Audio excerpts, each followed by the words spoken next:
How would it feel to be so effortlessly productive that you felt like you had 48 hours in a day? Well, it's easy actually.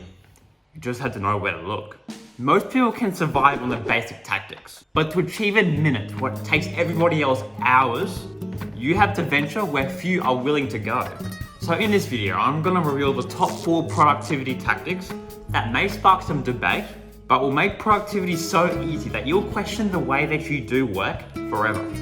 And the first hack sparked a full mental reboot in the way that I think about tasks. When I would sit down to work, I'd come in with the mindset of getting it all done as soon as possible, in the first draft. This seemed like a huge productivity boost to my younger self, but I've since learned that this mindset was actually the source of all my procrastination habits. The mindset of perfectionism. Carrying around the baggage of this has to be the final draft is breeding grounds for procrastination.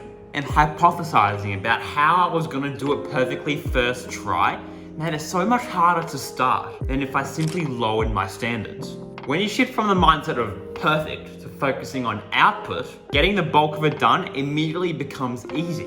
And when you aren't constantly weighed down with so many considerations, getting everything done just becomes so much simpler. But this next hack does more than foster a good mindset. It actively forces your brain into peak productivity mode whenever you need to get something done. It all started with this guy named Cyril, who was a British naval historian. When observing different government organizations, he began to notice something strange. Specifically, regardless of their workload, the organizations would seem to expand. The employees would create rules and tasks and layers of management to justify their positions, and the whole thing would just grow in size. Nowadays, this concept is seen as a genuine insight into human inefficiency and procrastination, and has been dubbed Parkinson's Law. It states that work expands so as to fill the time given to it, basically meaning that if you double or triple the amount of time you allocate to a task, you will still take that full amount of time to get the task done. For most, this works against them. They see a task due 3 weeks into the future and put it off until the last 2 days.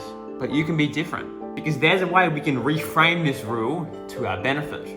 We have to create new deadlines. But not any deadlines, ones that are intentionally compact.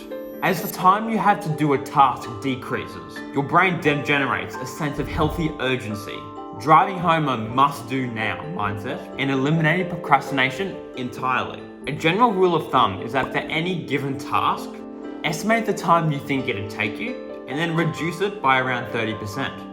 And that puts you in the perfect zone where the task is hard enough to gain these benefits, but is still possible. And when you start implementing this, you'll be amazed at how concentrated and streamlined your efforts are and how easily productivity will come to you as a result. And the next hack I'm about to show you will feel like a huge weight coming off your shoulders when you start to use it. One of the easiest ways to unlock productivity on demand is called flow, a state where you're fully locked in on the present moment and time seems to fly by. Here we see massive spikes in productivity and efficiency.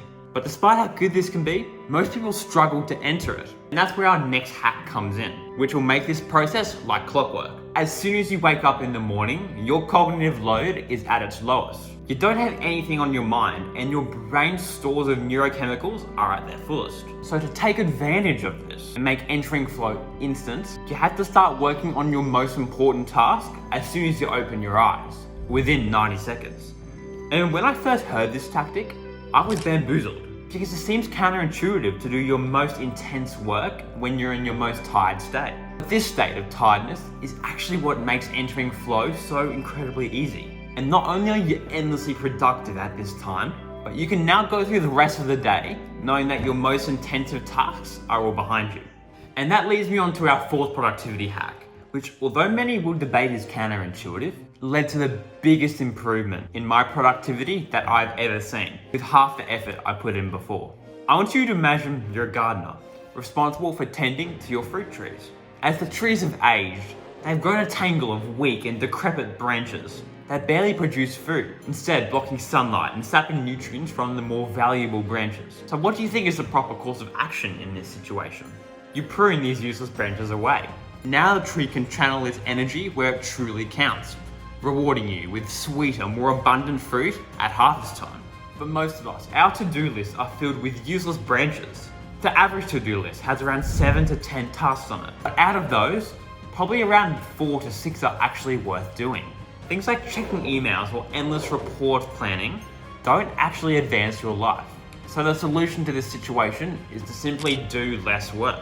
The Pareto principle states that 20% of actions lead to 80% of results, which means that most of the stuff you do doesn't actually get you anywhere. And worst of all, they're chewing up valuable time and energy that you could have spent working on a 20%er. So when you cull these useless tasks, your attention can be focused wholly and solely on what actually matters, meaning that your productivity around those tasks can only increase. But simply doing these tactics once will reduce their effectiveness to near zero, which is why I implore you to go watch this video where I go over the plug and play framework that anyone can use to turn these tactics into lasting habits.